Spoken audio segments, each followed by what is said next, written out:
லேவியராகமம் 3ஆம் அதிகாரம்.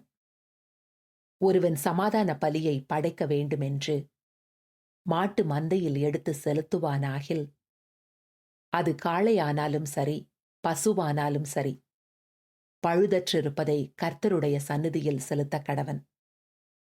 அவன் தன் பலியின் தலைமேல் தன் கையை வைத்து, ஆசரிப்பு கூடார வாசலுக்கு முன்பாக அதைக் கொல்லக் கடவன். அப்பொழுது ஆரோனின் குமாரராகிய ஆசாரியர் அதின் இரத்தத்தை பலிபீடத்தின் மேல் சுற்றிலும் தெளிக்க கடவர்கள். பின்பு சமாதான பலியிலே குடல்களை மூடிய கொழுப்பையும், குடல்களிலுள்ள கொழுப்பு முழுவதையும், 2 குண்டி காய்களையும், அவைகளின் மேல் சிறு குடல்களினிடத்தில் இருக்கிற கொழுப்பையும், குண்டி காய்களோடே கூட கல்லீரலின் மேல் இருக்கிற ஜவ்வையும் எடுத்து கர்த்தருக்கு தகன பலியாக செலுத்துவானாக. அதை ஆரோனின் குமாரர் பலிபீடத்து அக்கினியிலுள்ள கட்டைகளின் மேல் போட்டிருக்கும் சர்வாங்க தகன பலியின் மீதில் போட்டு தகனிக்க கடவர்கள். இது கர்த்தருக்கு சுகந்த வாசனையான தகன பலி. அவன் கர்த்தருக்கு சமாதான பலியை படைக்க வேண்டுமென்று ஆட்டு மந்தையிலிருந்து எடுத்து செலுத்துவானாகில், அது ஆண் ஆனாலும் சரி, பெண் ஆனாலும் சரி, பழுதற்றிருப்பதை செலுத்துவானாக. அவன் ஆட்டுக்குட்டியை பலியாக செலுத்த வேண்டுமானால், அதை கர்த்தருடைய சந்நிதியில் கொண்டு வந்து, தன் பலியின் தலைமேல் தன் கையை வைத்து, ஆசரிப்பு கூடாரத்துக்கு முன்பாக அதை கொல்லக் கடவன். அப்பொழுது ஆரோனின் குமாரர் அதின் இரத்தத்தை பலிபீடத்தின் மேல் சுற்றிலும் தெளிக்க கடவர்கள்.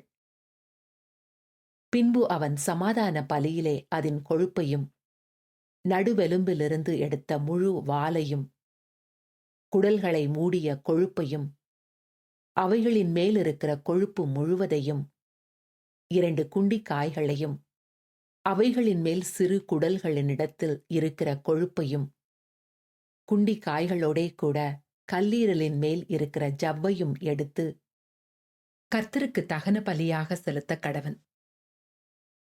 அதை ஆசாரியன் பலிபீடத்தின் மேல் தகனிக்க கடவன். இது கர்த்தருக்கு இடும் தகன ஆகாரம். அவன் செலுத்துவது வெள்ளாடாயிருக்குமானால், அவன் அதை கர்த்தருடைய சந்நிதியில் கொண்டு வந்து, அதன் தலைமேல் தன் கையை வைத்து, ஆசரிப்பு கூடாரத்துக்கு முன்பாக அதை கொல்லக் கடவன். அப்பொழுது ஆரோனின் குமாரர் அதன் இரத்தத்தை பலிபீடத்தின் மேல் சுற்றிலும் தெளிக்க கடவர்கள். அவன் அதிலே குடல்களை மூடிய கொழுப்பையும், அவைகள் மேலிருக்கிற கொழுப்பு முழுவதையும், 2 குண்டி காய்களையும், அவைகளின் மேல் சிறு குடல்களினிடத்தில் இருக்கிற கொழுப்பையும், குண்டி காய்களோடே கூட கல்லீரலின் மேலிருக்கிற ஜவ்வையும் எடுத்து கர்த்தருக்கு தகன பலியாக செலுத்தக் கடவன். ஆசாரியன் பலிபீடத்தின் மேல் அவைகளை தகனிக்க கடவன். இது சுகந்த வாசனையான தகன ஆகாரம். கொழுப்பு முழுவதும் கர்த்தருடையது.